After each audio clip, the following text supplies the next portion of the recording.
he's been literally the greatest gift to NATO since the end of the Cold War. Again, how ironic that is. He was also very critical of Gorbachev for bringing about the demise of the Soviet Union and undermining it in such a fashion. And yet here he has done enormous damage to the Russian Federation, to its economy and so forth. But not enough yet where he has looked in the mirror and said, oh my gosh, I've made this catastrophically bad decision. I got to figure out how to get us out of it, the way that his predecessors did getting out the Soviet Union out of Afghanistan. And again, we need to hasten that moment that he finally does recognize that reality. But it's by no means a sure thing. This is Matt Cholly from Times Radio. Today we're discussing conflict, the evolution of warfare from 1945 to Ukraine, written by General David Patraeus, former CIA director, and the historian Andrew Roberts. Welcome, both of you. Great to be with you, Matt.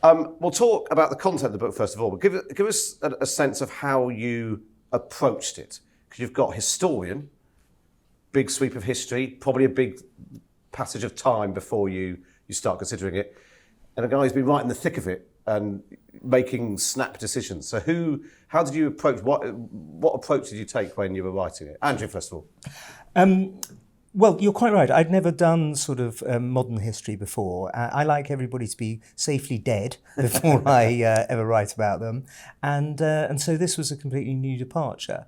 And I got on to David very shortly after the invasion of Ukraine and said that I thought that we needed to have a military history book that put the invasion and the war into its military context. And it was something that he immediately picked up, and I'd never co-authored a book before either, by the way, and that was mildly nerve-wracking, but it turned out extremely well. We've actually done a number of things in the past. I'd actually been to the Clifton Literary Festival on 2 previous occasions, having never actually written a book. Yeah. And he interviewed me on stage. I interviewed him on stage numerous times over his Churchill book at the New York Historical Society. We even had a delightful appearance at the Army Museum here when his George III book came out. Where the question that he posed to me was, could the British forces have actually won the American War of Independence? The answer to which is yes, of course, if they'd had a competent civil military counterinsurgency campaign. And did you change your mind? Did you have more sympathy for people making the decisions that you'd already passed judgment on when they're all dead? He already had huge sympathy. That's right, exactly.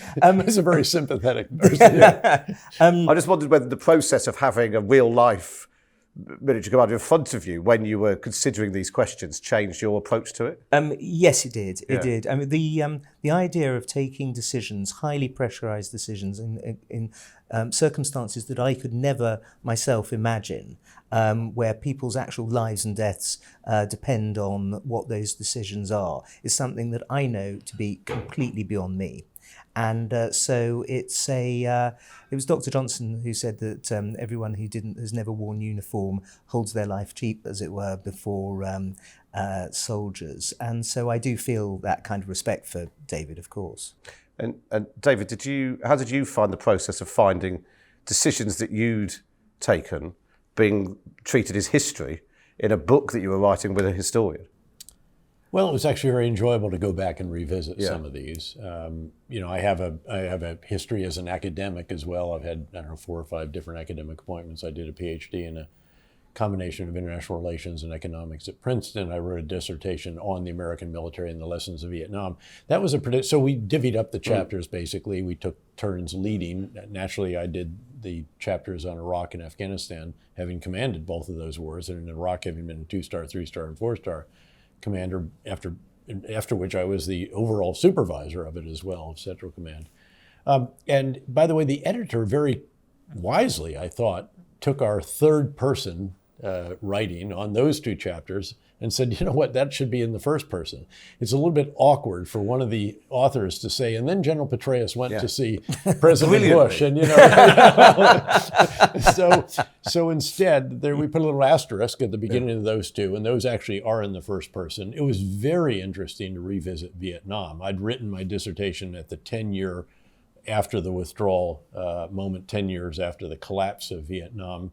And there'd been a great deal more scholarship in the ensuing decades. And it actually did cause me to reassess, frankly, how inadequately we did in terms of getting the big ideas right for Vietnam, really in the same way that the French did before us. We also cover the French experience there. One of their big ideas was, let's go to this place called Dien Bien Phu. We'll build a big defense, and that'll finally attract the North Vietnamese. They'll finally be brought to battle. And of course, we will then take care of them. And obviously, the opposite transpired. And then in the case of the U.S. in Vietnam, it took us at least until 1968 to get the overarching strategy right. And by that time, public opinion, domestic support for the U.S. was already crumbling, and really we didn't have the opportunity to implement them. If I could, there's one big theme actually that as we crafted all these chapters, we went back and said, you know what, we have to make this much more explicit at the beginning, and that is the importance in conflict of strategic leadership, which has to perform 4 tasks. It has to get the big ideas right. You have to understand the context, the situation, the strengths, weaknesses, limitations, adversaries, all of this. And you have to craft the right strategy, the right big ideas. You have to communicate the big ideas effectively throughout the breadth and depth of the organization and to all other stakeholders, countries, America's mothers and fathers, you name it, number 10 Downing Street. You have to oversee the implementation of the big ideas, what we normally think of as leadership, the energy, the example, the inspiration, the metrics, how you spend your time, all the rest of this. And then you have to determine how you need to refine the big ideas and do it again and again and again. And this is both at the very top in terms of civilian leadership. George H.W. Bush then at the very first meeting after the Iraqi invasion of Kuwait says, this will not stand. Well, I got that. Military can understand that. Yeah. We now know what we need to do. Maggie Thatcher saying the Falklands, this will not stand. But then it's very much the commander of the military theater, of the war, if you will. What I was privileged to do, obviously, during the surge in Iraq, and then also in the surge in Afghanistan. And so we went back and really emphasized that and sort of relooked the chapters in terms of what was the quality of strategic leadership. And interestingly, in Ukraine, you have a compare and contrast. You have a president of Ukraine who's been almost flawless in terms of strategic leadership. His first big idea is, I don't want to ride, I want ammunition. I'm going to stay in Kyiv instead of going to Lviv, the west. I'm going to keep my family here. And oh, by the way, all Ukrainian males are going to stay in the country as well. And then builds on that and then communicates beautifully, Churchillian really, to every parliament, legislature, Bundestag, and so forth. Very impressive, overseeing the implementation of the big ideas, visiting the front lines, all the other qualities that you'd look for, but has also then overseen an effort that has adapted the big ideas, as, for example, when the counteroffensive this summer runs into this incredibly formidable Russian defense. They recognize that they're going to have to change what they're doing. The minefields are much deeper than was ever anticipated. And so they're going to have to do this with infantrymen, not with armored vehicles. And Andrew, when you're looking back over the period of, 70 years, is it the case that history repeats itself? The politics might change, the geography might change, the technology definitely changes. But actually, it's about, ultimately, war is human beings, approaching the same thing. I want to defeat you. And actually, the way that wars and conflicts pan out, is it always the same? No, it's not always the same. In a sense, of course, you're right. Warfare has been the same ever since the Peloponnesian Wars, in the 5th century BC. But with regard to strategy and tactics, with regard to, as you mentioned, the actual equipment, the kit, tanks, for example, and anti-tank weaponry, and so on, the lessons very often are learned. A classic example being the Yom Kippur War in the Middle East in 1973, where the Pentagon sent guys out there as soon as the war was over to interview people and to look at exactly what was going on in order to try and learn lessons, which they then put into effect in the first Gulf War in 1990. Interesting, though, but when we come to the Ukraine war, we had this sort of period, certainly in the UK and I think elsewhere, where we had politicians, including Boris Johnson, saying we don't need tanks, that's all, it's all going to be drones and it's all going to be remote. And actually what we're seeing in Ukraine is quite an old-fashioned conflict, like you were saying, David, where you've got soldiers on the ground, tanks. Yes, there are drones, but in lots of other ways, it's quite an old-fashioned conflict. Actually, sometimes we learn the wrong lessons. It's actually many different conflicts. Yeah. There's shades of World War I, again, with these trenches and tank ditches and dragon's teeth and concertina wire, and again, miles deep minefields and so forth, again, hearkening back to the Great War. You have echoes of the Cold War. The very same armored systems that are largely on the battlefield here were what we were using when I was a major in the inner German border as a brigade operations officer. Had that ever gone hot, you see that here and playing out massive quantities of artillery, a very significant feature. But then you're also seeing hints of the wars of the future, and you're seeing it all in a context that is uniquely transparent. We've never, ever fought a war before where everybody on the battlefield has a smartphone, there's internet access, and there are social media sites, websites, and everything else into which you can upload videos, photos, statements, and so forth. And of course, you also see very rapid advances, actually, in various unmanned systems. And they're already beyond the remotely piloted systems into what are essentially algorithmically or software-driven systems, where the human in the loop is the person that actually designs the software that guides the actions of this suicide drone, that creates the conditions that have to be met for the drone to actually carry out its kinetic or non-kinetic task. So this is many wars all in one. And we've looked at this. Is this the future of warfare? Well, not really. Again, that future is even beyond this, but it has a lot of hints, a lot of signposts to what the future of war could be. And sorry, could I just say there's a great line from an American general who once said that with regard to the tank, it's a bit like the dinner jacket in that you don't need it very often, but when you do, nothing else will do. You need to get it out of the cupboard and dust it off and hope it still fits. And again, we've seen the, quote, demise of the tank before. Again, the Yom Kippur War, one of the early lessons, wrong, was that these anti-tank guided missiles that the Soviets have given to the Arab forces are so lethal that the tank can't operate. Well, that was until the Israelis counterattacked and actually took back the territory and entrapped one of the Egyptian armies and so forth. So there's always a back and forth. There's always an offense, defense, there's a reaction, counter-reaction. And we see that playing out literally on this battlefield.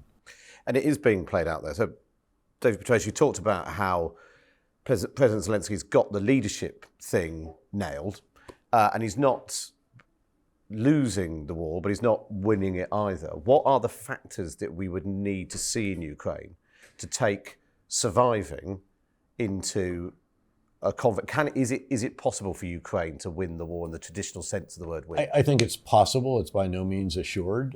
It will require continued substantial resources from the U.S. and the West.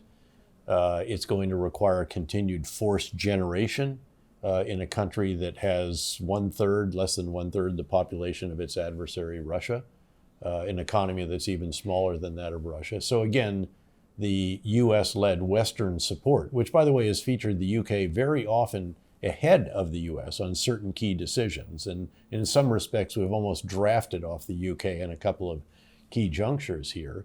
That support is absolutely crucial. In my view, it very much should continue. I think this is about as right versus wrong as it's possible to get in our lifetimes, a brutal, unprovoked invasion of a sovereign country in the heart of Europe. And how long would that take? No one can tell. Again, and there's a lot of it depends on. I used to teach economics, so you always answer every question by starting it depends on. And there's a number of factors there. One of them that bears very careful watching is, could the Russian forces begin to crack or crumble at some point in time? They're taking horrific losses. Russia has already taken many, many times the losses in the first 19 months of this war that they took in nearly 10 years in Afghanistan, a war that ultimately was assessed by those in the Kremlin as being unsustainable. And what we need to do is enable Ukraine to the greatest extent that we possibly can to convince the current occupant ruler of the Kremlin that this war is also unsustainable. Again, not just by what's happening on the battlefield, but also by the financial, economic, and personal sanctions and export controls, and now the cracking down on sanctions evasion as well.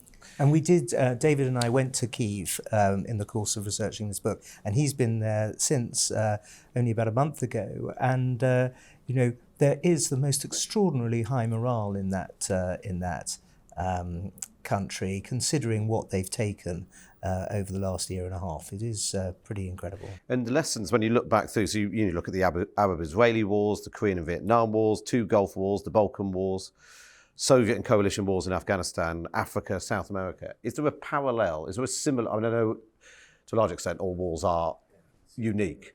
Are there lessons from the book where you think that could give a sense of what's happening in Ukraine?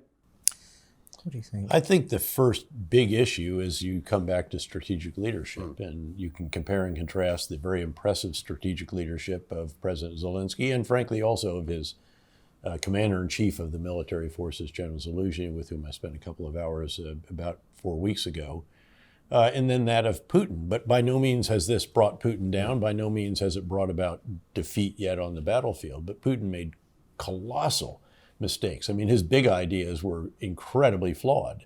Let's recognize the incredible paradox here that he set out to make Russia great again. What he's really done is make NATO great again. I mean, he's actually compelled 2 historically neutral countries to seek membership in NATO as quickly as they possibly could. Finland, already a member, Sweden, that will be once the situation in Turkey and Hungary is sorted out.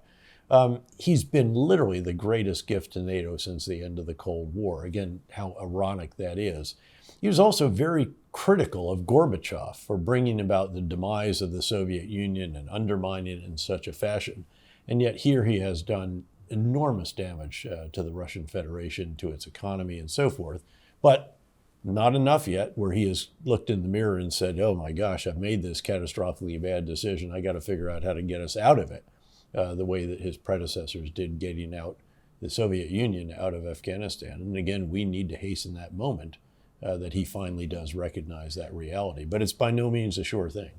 And yet, Vladimir Putin sitting in the Kremlin and just looking across at what's happening in Washington and just seeing support for Ukraine joining the long list of political footballs that get tossed around in American politics. You've got parts of the Republican Party now seizing on this as another stick to beat Joe Biden with. A couple of weeks ago got taken out of the deal to avoid a shutdown. Donald Trump clearly far less committed to Ukraine than Joe Biden. How serious is that threat that Ukraine actually becomes a sort of almost like a culture war issue? That actually America's had enough, as Donald Trump said many times, America's had enough of spending a lot of money and losing lives in conflicts a long way away. They're nothing to do with us. How much does that worry you? It's a concern. It's a legitimate one. And by the way, when I was in Ukraine, again, less than a month ago, they were concerned about 2 things. One is the challenges on the battlefield, the difficulty of these defenses that they're breaching, however slowly, but gradually fighting their way through in Zaporizhia, down in the south around Robotyne and so forth. But the other was the concern about the challenges in the House of Representatives. This is what that is. There's no question about the bipartisan support, very strong bipartisan support in the Senate. Obviously, the White House, the majority of Americans still very much support Ukraine. Yes, it's gone down a bit, but again, very strong support. And even in the House, there is the majority of the House members by far want to continue to support Ukraine, but because of the way the previous speaker had to grant concessions to get elected in the 15th ballot, any one member could take him down, which gave enormous importance to any one of those members who was willing to exercise that right, and of course did. So first of all, you've got to get another speaker. And then the question is going to be, how can they artfully craft legislation? I think there will be a way to craft legislation that has Ukraine support, further support, hopefully that would get us all the way through the election of next year. It would also have, let's say, additional support for southern border security, which is another big issue. And then something around, disaster relief. We've had a number of different calamitous weather effects and other disasters for which there were actually declarations of, emergency and so forth. That agency that oversees this has spent most of its money for this fiscal year. It needs additional allocation. Maybe you can put something together like that and then get that through, a House that has a new speaker. I mean, should European countries, you said Britain's done a lot already, should European countries be stepping up their commitments, their financial military commitments to Ukraine, if Donald Trump becomes US president. Well, they should do it anyway. I mean, again, and we've long said this. I've heard presidents of both parties. I mean, I was served in 4-star positions under presidents of 2 different parties and secretaries of defense who I heard at the gathering of defense ministers in Brussels rail about the fact that Europeans need to spend more. Now, to be fair, we have to recognize actually that the Europeans have done far more in terms of financial, economic, and humanitarian assistance than the U.S. has, and they should. This is their continent, after all. They're most affected by this.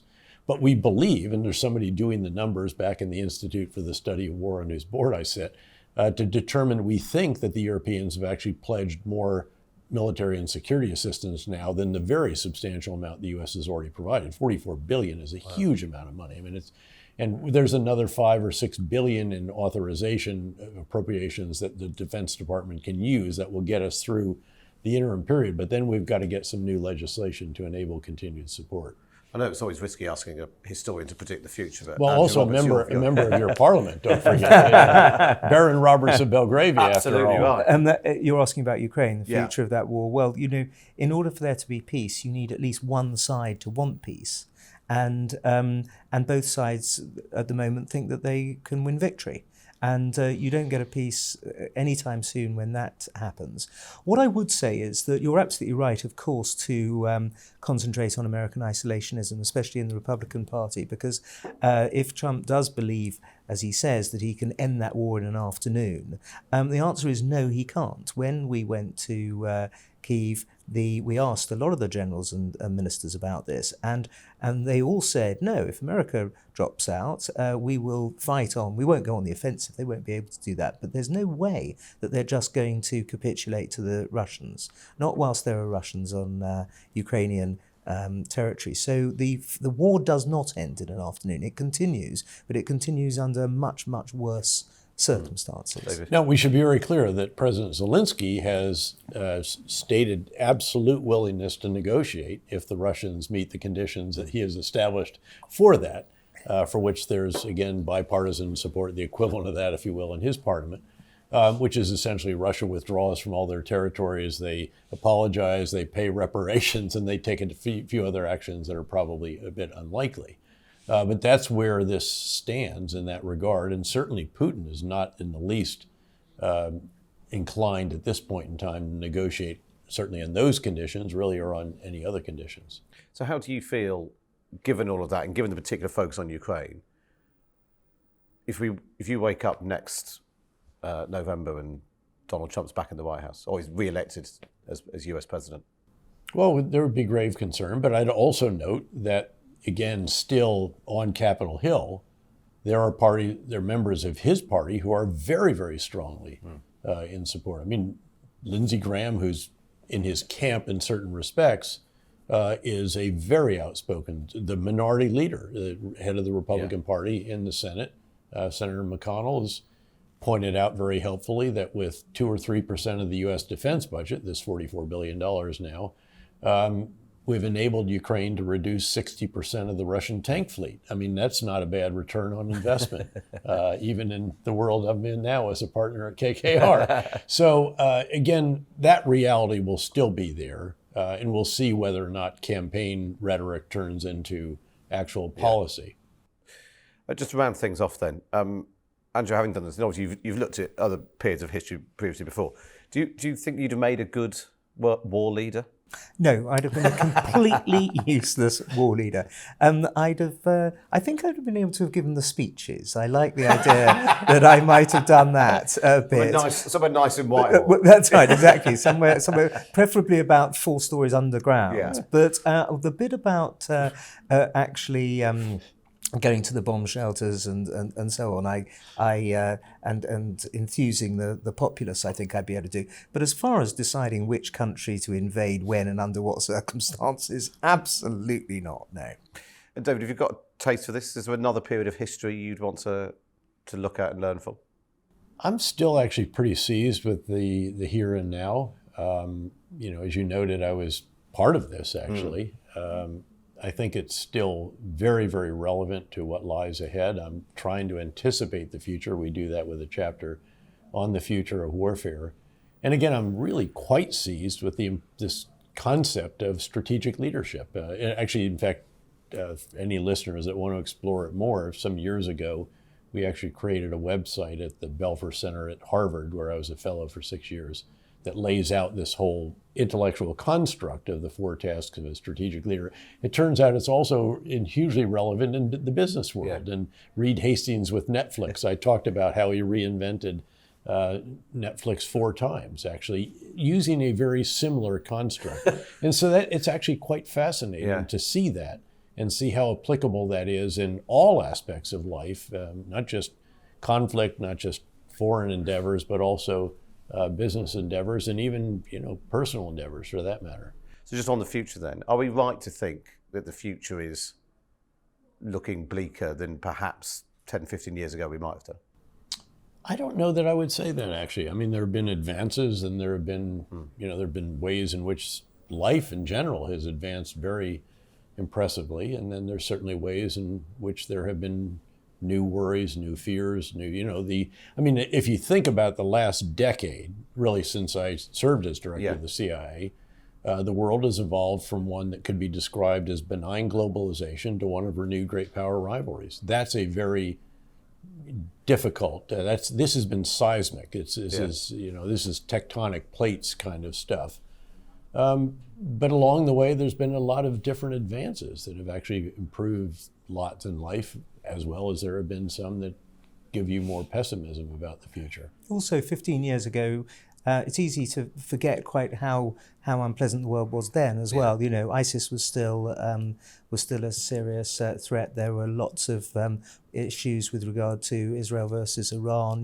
The world has never really. One of the things that comes out strongly from this book is there hasn't been a golden age of peace. There's not a big bit where there isn't any war going on. No, exactly. That's absolutely right. There's no such thing as a golden age in history. In fact, the big challenge of our day from an American perspective, but very much from a Western perspective as well, is that I strongly believe that U.S. leadership, together with our closest allies and partners, UK being at the top of that list, is necessary to keep all these different plates spinning. And by the way, they're not all about the future of warfare. There's still plates that represent Islamist extremist groups around the world. Still in North Korea, there's a Russia, which is conventionally invaded another country. Obviously, the severe competition, as our national security advisor has described the relationship with China. There are cyber threats that have emerged there in that time. There's even various, extreme weather and all the other new challenges that we face in a much more significant way, which will lead to, over time, water wars, and has already led to displacement of populations and human migration and all the rest of this. We've got to keep all those different plates spinning. And so it's very important, again, in my view, that the U.S. continue to do that, obviously do it as efficiently and effectively as you can, which means always employing partners and allies and keeping those alliances as strong and as current as is absolutely possible.